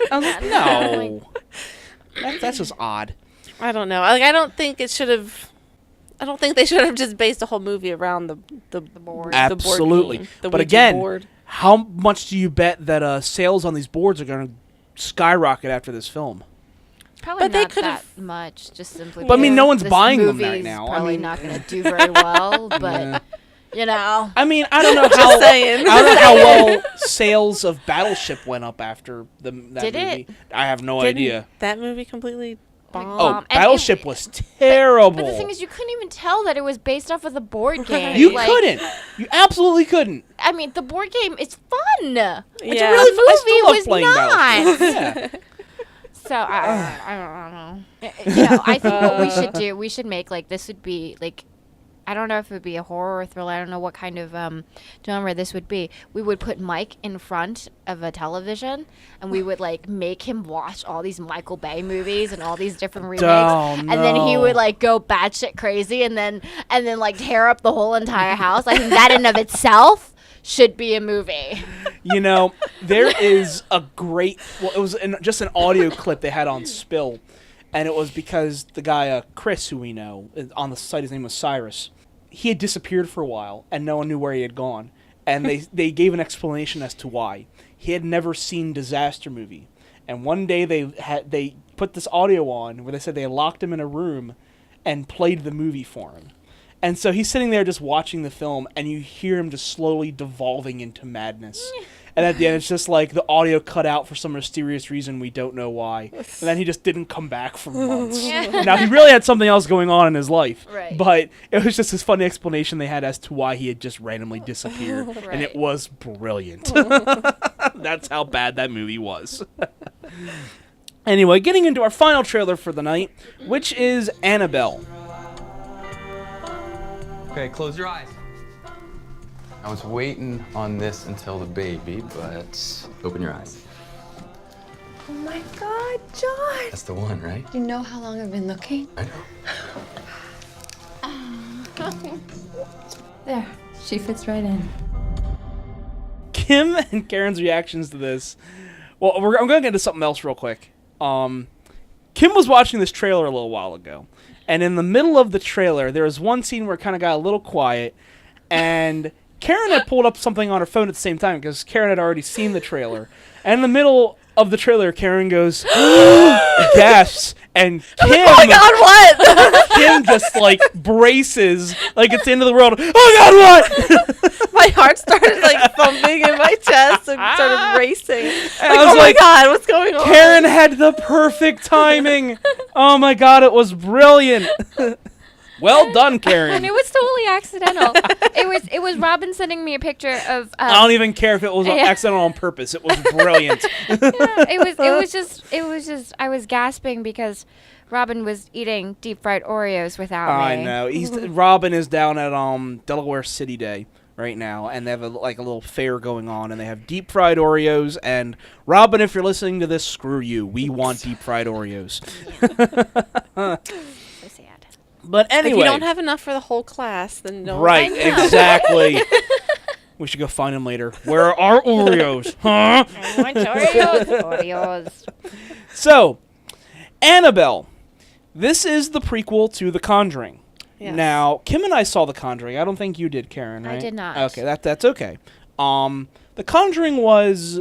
I liked it. I liked it. It had a lot of very good moments. Yeah, I'll say I've that. heard good things about it. Yeah. I feel like the previews for it gave A bit too much away. Yeah, gave away some of the scary moments in the movie, which right. kind of took me out of it a Right. little. And our experience in the theater with all those people, which is why I vowed to never go to a horror movie on opening weekend. Never again. Wait, what But- happened? Okay, It's just we went too and saw, many people. We It went was and just saw it. It was ridiculous. either a Friday or Saturday night. We saw Yeah. The Conjuring.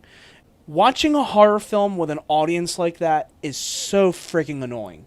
Because not only are they pulling out their phones, but they're just kind of laughing the whole time. And people are trying to be funny. Oh, don't go in there, like that kind of stuff, and they have to and like, I know yell that's it a in the whole stereotype, theater. but it's a stereotype that people fulfill. Oh, don't do that! I told you not to go in there. Like, shut up! I think I know that for, when I watch scary things or read scary things, especially my cousin, like he would do that kind of thing as more of a defense mechanism. Right. And I know people So, do that. like, People look yeah. at their phones as a defense mechanism. Yeah. Or, but the thing is, some defense mechanisms are okay, like covering your ears. I or, do that. peeking through your fingers. yeah. Do that. That's okay, because it doesn't bother Bother anybody. anybody else. Exactly. If it bothers someone, don't fucking do it. Like, don't spend your money to go to a movie theater or to a movie if it's scary and you know you're going to be scared and just pull out your phone anyway. Right. Yeah. Like, It's awful. That's what I Don't would waste never my go. I am time. considerate and I don't do that. Right. And I think from that point on, Kim and I vowed, if we're going to see a horror film, we'll see it, but we're not going to do it opening weekend. Yeah. I'll go on a Tuesday night. I don't care. Tuesday night's fine. It shouldn't be that packed on a Tuesday Tuesday night. or Wednesday. Right. Those are my days when I want to Yeah. go No. to the Yeah. movies. Even Sunday nights aren't that bad. If you still wanted to go really early on opening weekend, Sundays... During the school year. During the school year, yeah, Sundays are okay. Summer is a little... Are Yeah. Sundays okay, like in the morning? No. Sunday mornings are kind of crowded. Anywho, bottom line is if you're going to see a horror movie, don't go opening weekend. Right. You could go to see a comedy, that's fine. Right. Everyone's laughing. Yeah. Or There's an no action problem. film. with An action that- film's fine, because it's yeah, loud enough yeah. that other people aren't going to bother you. Yeah. When we saw 22 Jump Street, that was Yes, awesome. That was exactly. perfect. That Yeah, was that fine. was Right. great. I had no problem with that. Yeah, that Right. was awesome. Or don't see a horror film when there's bugs in the chairs and they bite your Ew, leg. wait, what? You weren't here for that podcast. Oh, well, Kim, we'll sum it up real quick. We went and saw You're Next, which was... I thought it was okay. Kim didn't like it, but she didn't like it because at one point in the film, even though she had leggings on, I had bug... pants. Yoga pants. Pants. A bug crawled under her leg and bit her leg through her pants. Oh, that's not cool. Yeah, it was really nasty. That's not cool. I was like so freaked out after that. My legs were like up on the chair after that. And Like, I love her looking at her, and she had the most pissed off look on her face. I was like, that was probably her worst experience ever in a film. Would you say that's worse than the Conjuring experience? Yeah. They're pretty on par with each other. Pretty much. And I would say, if you had to deal with a bug biting you or just a really obnoxious audience for an hour and 30 minutes, which one would it be? Oh, God. I'd rather just walk out. Man, I'd just Both walk out. scenarios. Fuck it. Fair enough. So, Annabelle. Bale. So, yes, this is a prequel to The Conjuring, which we liked. It did kind of devolve into the whole exorcism thing at the end, which Kim and I don't like. Oh, was that The Conjuring? Yeah. Okay. Yeah. The tropes of, having an exorcist and all everything like that. But for what it was... Well, go ahead. I was saying not only that, but I didn't realize going into it that it was also the Warrens. Right. And I was watching, different haunted house specials on TV. I know about them and everything, and they were involved with the Amityville Horror House. They're a pretty famous couple known for going throughout haunted areas. Oh, okay. Yeah. And this is one of their stories. Okay. And that also, not that I know them, but knowing more about their story, that kind of also took me a little bit out of The Conjuring, because they're just... It didn't get their story right. Well, not just that. No, I just don't know if I totally agree with their whole theory behind everything. Right. That And I get what you're saying there. I mean, not to ruin the film, but there's at one point you notice that... Probably not going to say it. No, it's okay. The Warrens have a room dedicated to objects that are possessed. That's one of the things in the film. That it's not just So houses... is this their house? Like, why? Well, here's the thing. They feel that they are kind of like wardens. When the Warrens are wardens. they can kind of... wardens. Sorry, not wardens. Wardens. It's a warm. It's a warg. I'm gonna start that whole sentence over. I need a drink, but I'm out of a drink. Oh my. They feel like they can actually protect the world from these objects, these haunted objects. It's not just houses that can possess demons and ghosts. It's also chairs and dolls and wind chimes and anything really. Well, that there's like an artifact in a house. An artifact. So it's like Warehouse 13. Kind of, yes. Yeah. And cool. You guys watch that? No, Well, I've seen I a couple episodes. Yeah. Yeah. Kind of. Yeah. I know about it. No, it's okay. Is the final season this year? I think yeah. Is it? Yeah. Like season 5. Something like whatever, that, yeah. But they have a whole room dedicated to this stuff. Like in Things this that In their home. They've their went own out home. to other homes and collected these Oh, Right. items. okay. And people are like, well, why don't you just break them? And they said that wouldn't be the point because they would just possess something else. So we keep them intact here so that they don't cause anyone else danger, which is kind of a good sacrifice for them. But also your house is like, Really you know, demon central, you know? Totally like Warehouse 13. Right. And one of the objects in this room is Annabelle, Okay, that's the doll. which is the doll. Yeah. And at one point in The Conjuring, Annabelle, in fact, starts latching onto their daughter, which I don't know what happens if... I don't know why they even put that in The Conjuring. That really did not have Right. It had no anything to bearing on do the with rest that of the other film. family. Oh, really? Right. Yeah, that kind of upset me too. Right. It was... Was it just to set up the fact that they're gonna do this Annabelle movie? We have no idea. Apparently, Yeah, right. Well, we don't... I they don't- guess well, so. Here's the thing. They didn't know how The Conjuring was going to do. It was made for fairly cheap, but if it was a complete bust, they weren't going to make another film. But then it set it up that they could. They set up so Yeah. they could. Yeah. Like Now- when you first see it, they kind of like they introduce Annabelle to introduce the Warrens, Right. Who then go to this other house, Right. But then they bring the doll back in towards the end of the movie. That I didn't. Right. Like- and from the it very does seem beginning, like that would it's be setting up okay. for Yeah. Annabelle. Yeah. Mm-hmm. And I forget, is it like the daughter goes in and opens up the cabinet or something, and then that kind She of like... goes in the room and then it like Right, and they looks tell at the her. little girl, don't go into this room ever, but of course she's going to go in, Right. you know? You don't. Why say would you that. ever say that to her? And I why know. don't you lock the door, I you thought know? they did, but then it ended up the ghost unlocked. it or Put like something. 20 different chains on there or something, you know? The ghost could still unlock all of those. Well, I Yeah, don't if they know. can unlock one, they can unlock No. 20. Well, I don't know. You know, cover it with holy water or some shit. I don't know. But anyway, so the doll ends up trying to, you know, screw with the daughter. And that's basically the end of Annabelle in that story. But I think the movie actually ends with a close-up of Annabelle. I could be wrong. I think it leaves... I think it does. Yeah. So it's kind of like... Either that or it's that music box thing. Right. So... I don't remember. You're kind of like saying, okay, is Annabelle going to be the feature film next time? And sure enough, that was the case. They're telling a prequel about Annabelle. Mm-hmm. Now, I don't know if they're going to show the Warrens coming and possessing her in the end, or if it's just the life and times of Annabelle, you know, going out amongst these different families. But I don't know what they're going to do with this. It's obviously this young couple, which, by the way, why in the hell would you get your wife this type of doll? So creepy. I know. I understand if you have a thing for dolls and you have a child on the way. Fine, you can collect some dolls and put them in the room. But this thing is creepy. Yeah. This would be You like have putting to draw the line somewhere. Right. in This your would be like doll putting collection. Chucky in your child's room. You know? Well, Even to Chucky be is fair, kind of- we had a My Little Buddy after like 'Kay. Chucky came out. Okay, but my So- little buddies weren't that creepy though. It looked just like a Chucky doll. It basically was Chucky.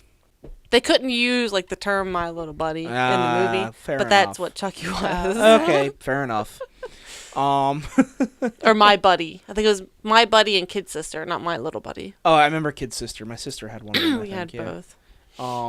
But yeah, so this guy gets his pregnant wife one of these dolls, one of them Annabelle, and that this room already has tons of them. Yeah. And apparently there was one family reunion that Robin had, and they rented out a house, and basically the whole entire house was filled with these dolls. Oh no. That's creepy. They didn't like scope this house out beforehand? I think they like took pictures or something, but like they didn't realize like there were so many of them in the rooms and stuff. Like if I saw that, I'd be like, nope. Nope. Just turn right around. I know. Do not want. Bye. So we already know what happens to people who are surrounded by these dolls. We don't want to be around them. Yeah, no thanks. Oh man. Somehow Annabelle impacts the family next door? No. I think the family next door went crazy, and then their spirits went. One of them, I don't know, both went into the doll, and then that doll became possessed from them. That's intriguing. I didn't even think of that. Yeah. I thought it was that Annabelle had already been possessed by something and impacted the family next door to come and get her. Yeah. No, I thought it was they went crazy bananas. I like that. And then because then they had the altercation in the house, and then they died. I don't know if it was both of them or one of them, and their spirits went into the doll. Because you saw the blood trickle under the eye of the doll. That's interesting. Okay, and that could be a route they're going. Okay. Now, by the way, I want to say this. Admittedly, while we may not be looking forward to Annabelle, the trailer is actually quite good. Because let's compare Annabelle to Ouija. Ouija basically tells you the entire story. This is true. I don't think Ouija was really It's not a trailer so much as a summary, a synopsis of the entire damn film. Not just that, but I feel like that's one of those. It's like one of those really, really generic, scary movies. Yeah. Like I was not particularly freaked out. Like I did not. There was nothing. Really. Right. I'm just not. It's just something for teeny boppers to go into and to say, "Oh, it's scared. Let's make out now." You know. Just talk during the whole movie. And talk during the whole film. Yeah. While Annabelle gave a pretty decent trailer. It didn't reveal a whole lot of plot points. Right. It looked like it was just like the beginning of the film. Right. Of like how the doll became possessed, and then you have to go see what else happens to this doll. Right. And that leaves me more intrigued. I mean, again, I hope it's good, but this leaves me more intrigued to see it than something like Ouija. You know? Oh, yeah. Because instead of just summing up your entire damn film... I really don't think there's a comparison between the two. Well, I think it is, because it's showing how you do a proper trailer. And Karen lost her phone. Into the abyss that is... I know, it's what I was really scared. I was like really scared. Like, I'm just saying. Grab my hand. I mean, there is an art to making these trailers. That's why we're doing this. Right. This is why we show how you make a good trailer. Right. This teases the film. It makes you want to see it. And again, this... A lot of this footage may, like Kim said, be right in the beginning of the film. And that's okay. We don't know what else is going on. We're probably going to get another trailer later on. That's it's going to ruin everything. But stupid companies. But for now, this is good. Yeah. And I like what they're doing with this. And I like Kim's idea of how the thing actually becomes possessed with this. Because if they don't do that, I'm going to be upset. We keep coming up with better ideas. I know. They should consult with us. I know, right? Like with everything. Yeah. Like, okay, guys, we have the trailer. Have you consulted with Threading and Dreading? Yeah. We have not. Do it. Your trailer sucks. Okay. Back to the drawing board. Yeah. So, getting off of the trailers and into our feature presentations, stuff that's due out this week and next week. First up is The Purge Anarchy. Now, Kim and I saw the original. Yes. And I liked it. Again, really ridiculous premise, but I liked it. Okay. This one, I think, is almost a response to the critics of the first, which was one of the biggest problems was, hey, why would you set this whole thing in one film when you're saying that the purge affects the entire country? So they say in this, okay, we're going to set it in an entire city. That's both a blessing and a curse, because now you're telling the stories of a city. So you're answering the critics, but now there's going to be almost too much going on. So it's going to be intriguing how this film does. And I hope it does well because, again, while the premise is ridiculous, I think there's a lot of good situations you can create with this. You okay? Are you with us? Not really, because I have not seen the original. I don't know what this is. Oh, do you know what the premise is? No. Okay. Well, we'll just explain real quick. The Purge is, in the future, the American government has set up a system where... Oh, no, I have. Okay. Okay. It all comes flooding back to I got her. it. Yes. Okay. Yes. I'm sorry, like I knew it sounded familiar. Now, did you see the original? No, I didn't. Okay. Yeah, Ethan Hawke, Lena Headey, and I can't remember anyone else off the top of my head. I know this one. This one is with the guy who played Nick Savarin on... Yes. Right, Prison Break. Mm-hmm. Okay, yeah. I like him. And not to give a full synopsis because we're going to try and keep moving on from this, but he plays a dad who lost his son in a previous purge, and he's going out and trying to get revenge. What I think this movie is going to try and do is say not everyone who's going out and purging is evil. Right. Some people are going out and trying to protect the people who are in harm's way. Right. And that's an intriguing story. I want to see that story of like someone who goes out during the purge saving be like people. A hero of yeah, the Purge. Like a that would be vigilante fucking kind cool, of- Yeah. and I'd like to see that. Yeah. So hopefully that's what this movie does, and I would be really intrigued if that's the case. Yeah, the trailers that I've seen of it, I think it looked really interesting. And Mm-hmm. I mean, the concept in and of itself was really interesting to me anyway. So Right. yeah. So hopefully it'll do well. Yeah. Next up we have Planes, Fire and Rescue, and Pixar. What the fuck? They killed We Karen. killed Karen. Pixar has killed Karen. Yeah. Guys, I understand that the Cars and Planes movies are your cash cow and that you make a ton of money with these things. But Pixar, you're the studio with a heart. You had so many great films. Why are you going down this road?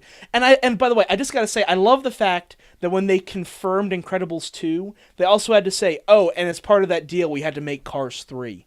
Fuck you! That's like, getting like the best sandwich ever and then taking a big dump in the middle of it. It's like, really? Wow. No, that's what this is. Someone gives you the greatest sandwich of all time, and you're like, oh boy, I can't wait to eat this. And then they take it from you and take a dump in the middle of the sandwich. Well, Here you go, eat it. I could see if maybe, they gave you the sandwich and then the last bite tasted like poo, but because you're still going to get Incredibles Right, too. yeah, It's yeah. not like that's going to be... Yeah, Fair We're enough. not saying that's going to be a terrible movie. or your side dish. Right. Okay, That would make more There sense. you go. Yeah. Greatest sandwich ever. Your side dish is a load of shit, And you have to eat it with Yeah. the sandwich. That Fuck. makes more sense. Because as Kim said, you actually get the Okay. good thing. Yeah. you know? Okay, fair enough. That's a better comparison. Okay, sorry I took a big dump on your sandwich. I apologize for that. Karen is really confused by my analogies. Because they don't make sense, Mike. Fuck your sandwich. Oh, goodness. Oh God. But yeah, I don't know. I really just don't know anymore with Pixar. This was their film this year. Pixar didn't have any other film. Yeah. I mean, you have to think about that. DreamWorks had How to Train Your Dragon 2. Which we still need to see. We still need to see, but it's getting really good reviews. I heard it's better than the first one. So. Yeah, as have I. Pixar had Planes, Fire, and Rescue. What? What kind of follow-up is that? Planes does not equal How I Train Your Dragon, or How to Train Your Dragon. And How I Trained Your Dragon. How I Trained Your Dragon. How I trained your dragon How I for met you. your Here you dragon go. mother. Oh my god. I met your dragon mother. Oh, we are amusing ourselves with this podcast. It's all right. So moving on from that, we have Sex Tape. Now, I've heard a couple early things about this, and what I've heard is that it is a massive Apple commercial. Do you remember us talking about how this guy could afford all these iPads? Yeah. I mean, that's what we basically said. It looked like and a commercial. and that's what this turned into. There's apparently even a scene in the film where he like throws one out a window and it doesn't break, and he says, "Wow, these things are built really well." Oh god. And then he turned to the camera winked and had with a a thumbs up. Yeah. And he just happens to be wearing an Apple shirt. Oh my goodness. Yeah. No, his black turtle mock neck. Yes, there you go. Yeah. Yeah, but yeah, this is something that I can only hope doesn't do well. Because it just seems like this is contrived. And I love the press they've been giving this. Like the 1 or 2 positive reviews. One of which said the funniest movie of the year. And it was like from someone on Twitter. Like that's their one critical good response. Really? You have to go to Twitter to get a good response? That's pretty bad. That's pretty telling. Just saying. And I don't know. I just feel that this movie doesn't have anything going for it. Nothing. It's a rated R comedy with a couple of actors I just really don't care to see anymore. Cameron Diaz, I haven't liked her since, God, I don't know. Charlie's Angels. I was just gonna say that. Charlie's Angels, yeah. I think I liked her in Shrek, and that was about it. That's the last thing I liked her in. I mean, it's just a movie that doesn't really have a good backbone. Nope. No. Absolutely not. So without that, you can't go very far. That's absolutely right. And moving on from that, the next film we have up is Hercules. Again, this is our 3rd or 4th Hercules film this year. So what are you gonna do? But this is the one. Yeah, there was already one. It was called Hercules: The Legend Goes On or something like that. Oh, I didn't even know Which that. no one saw it, so don't worry. Now there's this one with The Rock, which you cast a Samoan as Hercules, which is kind of interesting casting. But I gotta say, The Rock, who is already jacked, put on another 30 pounds for this part. Like, this man is trying to become Adonis. Like, this guy is trying to become the ultimate physique. Like, he's just all muscle. Like, how can this man move his neck anymore? Oh, gosh. But I gotta say, I'm kind of intrigued by this. Really? Yeah, I think they're going back to some of the classic stories of Hercules. Because if you look at some of the early tales of it, now, the Hercules original story is really dark, but some of the elements from that, some of the set points and some of the characters he's fighting are from that story. So it looks like they're going back to the classic story, and I'm looking forward to that. The thing for me is I'm not looking forward to it because while I love Greek mythology and I love the story of Hercules, they cast The Rock. I'm sorry, but like, he's got really not that much acting chops, and no. Okay, go ahead. And I'm not so sure that, like, I feel like if they cast someone else, I might have been more interested in it, even like some unknown kind of person. Yeah. But like, I feel like there was more of the fact that, oh, it's The Rock as Hercules, more than the fact that this is a movie about Hercules. You know what I mean? Okay. Right. They're just riding the coattails of a more well-known Okay. actor. And that's a fair criticism. Now, I've liked The Rock in the past. There have been a couple films where he's been in that I actually liked him. The Rundown. I thought he was actually good in The Rundown. With Sean William Scott? Yeah. I thought he was actually good in that. I'm not saying it was a good film. Oh, okay. But I thought he was good in it.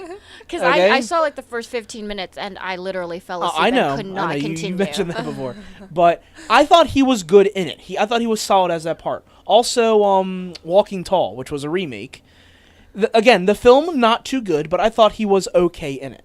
Now, since then, he has Is it just because he's been in bad movies so that his acting seems okay? Yes, that I think. Well, that might be the case. She's making it a negative. Oh, yeah. I mean, I get what you're saying. That basically, thank you. Because he's been like the one kind of okay point in just a complete quagmire of a film. Yeah.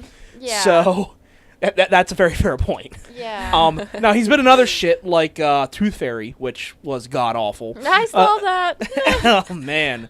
Man, what? Get your agent off that one! Holy crap! He's also been in like I think Be Cool and I'm trying to think. Other one? Like the. Oh, he was in G.I. Joe Retribution, which I didn't see. Wasn't he like a babysitter in something? Oh no, that was Vin Diesel. Vin Diesel, the pacifier. Yeah, the pacifier. Right. Sorry. Right. Right in line with all those others. Yeah. All those films are the same. I've talked about that before. Right. Where it's taking an action hero or a classic action guy and putting him in something embarrassing. Yeah. It's, they've been doing that for. Oh, they've been doing that for years. I know. Yeah. I mean, you started off with Schwarzenegger and something like. Everything. Well, Kindergarten Cop. Kindergarten Cop. Yeah. And then you Jingle had All the Way. Yeah. Yep. But you also had like Tommy Lee Jones and what was it? The one where it takes place in Texas. It was Bringing like Down the House. Something like that, or the House Bunny. I never saw that. No, But the House Bunny was with Anna Faris. Oh, right. I'm sorry. But I think Bringing Down the House is with cheerleader. Yes, that's right. At University of Texas, that's what that one was. And then you had The Pacifier, and you had The Tooth Fairy, and all these films would just say, "Oh, let's just embarrass this classic pretty popular action hero right now." Yeah. Put them in awkward situations. And put them in awkward situations. That's right. All it is. Mm-hmm. Let's make them change diapers. Oh, for God's sake.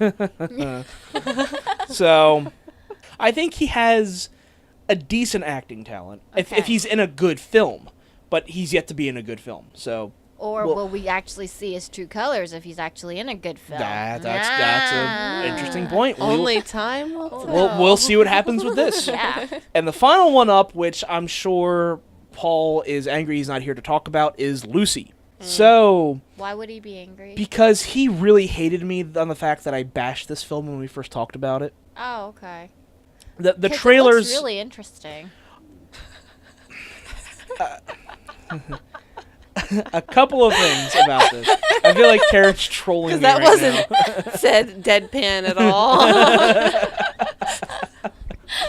I mean, it's Morgan Freeman's ScarJo. Oh, yeah. You don't need more than that. Look, no, you really don't. I mean, it's God. Okay. Yeah. No, look, I love Morgan Freeman. And there hasn't been a film he's made in the last decade that I haven't either liked him in or have really liked. So... The premise of this film, I know I've talked about this, I'm not going to get too far off point, but the premise of this film pisses me the hell off. And I know they've tried to twist it every way of saying, oh, the human brain is, you only use 10% of the brain, or it's 10% capacity, or whatever. They've tried to twist it every single way. The premise is bullshit. And I'm tired of seeing this trope in Hollywood. It's been used for years. Get the fuck off this trope. I'm tired of it. What other movie are you thinking of? There was a John Travolta film where I think it was called Phenomenon. I saw that movie. Yes, where they said that humans only use 10% of their brain, and he gets a brain tumor, ends up getting about 25%, and then he can manipulate matter and make things spin in his hand, and some people start like worshiping him like a god, and it's like, no, this does not fucking happen. Did they say the same thing in that Bradley Cooper movie? Limitless? Yeah. Kind of. Which is a funny comparison to this. Some people are calling this Limitless too. Okay. Because that's actually what I thought of. It's about a drug that gives you higher than human capacity thought power. Yeah. And that's what Limitless was. So it's like, okay, it's Limitless too, except it's a chick and now it's in her body. So, why, and some people have called it Limitless 2 Electric Boogaloo. Oh, gosh. It's like, that's pretty funny.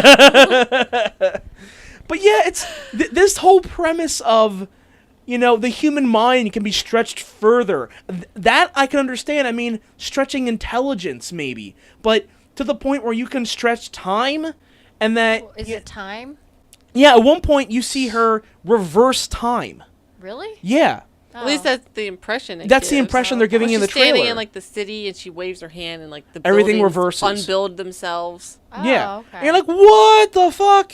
It makes no sense. Or like her eyes can change from like a cat's eyes to human eyes to human eyes. And it's it's upsetting. It's upsetting because I'm tired of exploiting this trope just for turning someone into a god.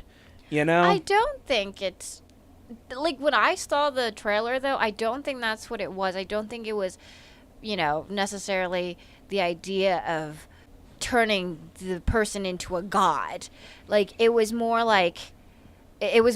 I think on the lines of the mutant kind of line, right? Like even though she was able to do all of these things, like it's the body not being able to react to it properly, and kind of not so much that she was revered, but the fact that she was a specimen more than anything. Well, I think I would like it more if it didn't go the whole route of the brain. If it just seems to focus on her brain. If it said more about like, changing her DNA something like Right. that. That would make that. more sense. Yeah, that would be better. And that goes along something of like BioShock, where it's like gene manipulation. Oh yeah. That would be intriguing. Right. But that's not what they're doing. They're Right. saying, "Oh, it's all our brain." Yep. Yeah, Yeah, that's the only part. Like, I can't really get behind that fact that they're going so much. It's all her brain capacity. But I mean, power. it's also interesting just simply because, the capacity of the brain and how much of it, I know that it's a trope within Hollywood that just kind of trying to advance these ideas, but at the same time, it's like, cognitively speaking, how much of the brain do we use? And and we've gotten on this debate before, and from what I have learned, which again, I'm no biologist, but from what I understand, humans use 100% of their brain. Yeah. They don't use 100% of it all the time. Yeah. But the brain, every part of your brain exists to be functional. Right. Which is why brain injuries are so terrible.